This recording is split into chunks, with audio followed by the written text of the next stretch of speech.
what he meant to that team and to the league? Or is the story last night what that defense did to Patrick Mahomes, who was supposed to be the heir to that throne? McAfee, what do you think? Well, Greeny, I think it goes hand in hand, and it's always an incredible honor to be here with you guys on ESPN. Nick, Ryan, Orlovsky, Greeny, you guys look fantastic. Thanks for having me. Punch you in the face. And it's an honor to be here with you. Now, to get to the deeper point that you were just talking about, is this because of the defense or because of Tom Brady? I think they go hand in hand strictly because when Tom Brady was a free agent, there were some people that would get on your desk, Greeny, and say, there isn't really a market for Tom Brady out there. And all I was saying is, if you get Tom Brady into your building, everybody gets better. Equipment managers get better. Athletic trainers get better. Your defense gets better. There's no wasted reps. There's no corners that are cut when Tom Brady's there because you know you have a guy. And if you look at that Super Bowl yesterday, all the OGs that maybe went ring chasing down in Tampa made a big-time play. The defense was humming. And Ndamukong Suh, a man who's been around and made hundreds of millions of dollars. He was hot on Patrick Mahomes' heels there at the end. It all goes hand in hand, and it's the Tom Brady effect. The defense was unbelievable. Patrick Mahomes not scoring a touchdown with that offense is something we never could have predicted, but I do believe it all is kind of tied in together whenever you got a guy who's the GOAT in 7 Super Bowls, Greeny. Well, I think that's great insight, and I would remind everyone that, Pat, you played with Peyton Manning, so you have a real sense of how that works and how that lifts up everybody in the building. So, Dan, I'll come to you on a similar thought there. I mean, Brady elevates everybody, but then that defense, look, we knew they were good, but that's not the 85 Bears. They wrecked that game last night. What happened? They played like it last night. If this was Bill Belichick last night, if Todd Bowles was Bill Belichick, everyone would be like, oh my gosh, greatest performance ever by a coach. It was masterclass. We don't say this. Andy Reid and Eric Bieniemy got absolutely outclassed by Todd Bowles defensively. I'm going to throw this out here. Hembo sent this to me. Patrick Mahomes last night ran for 498 yards before throwing the football. He scrambled for 498 yards before he had to throw the ball. This defense was on him all game long. And if you listen to Tom Brady talk,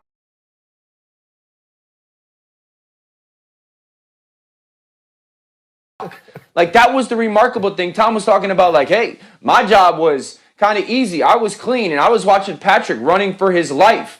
And it was just remarkable to watch Todd Bowles take Vita Vea and put him at defensive end, and Jason Pierre-Paul put him at defensive tackle to attack some of those protection issues for Kansas City. It was remarkable to watch Todd Bowles never single up Tyreek Hill one-on-one. It was remarkable that Todd Bowles knew if he played that type of two-man combo coverage, that Kansas City couldn't help in protection because they had to get 4 or 5 guys out to try to find somebody get open.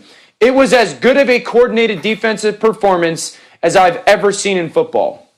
Dominic, pick up the thought from there because, again, this is a defense that came in. We said they have to win this game for their team, and they did. I would add to that the scramble drill was really impressive because we talk about how well coached the team, or excuse me, how well the Chiefs play when the play breaks down. That didn't happen in this game. When the play broke down, you saw Shaq Barrett chasing down Mahomes, and you saw Tyreek Hill in double coverage. And normally those guys get loose in that situation. But I knew yesterday was going to be a bad night for a lot of people who expected them to win as soon as the coin toss went heads. Because my man right there, Pat McAfee, had 30 riding on tails. And I had my fingers crossed. I was praying for you, brother. That thing went heads. And right then, I knew that all the bets that people were making were going to go bad. Now, the thing about that, Nick, is that was technically the only thing the Chiefs won all night, which was the coin toss. Okay.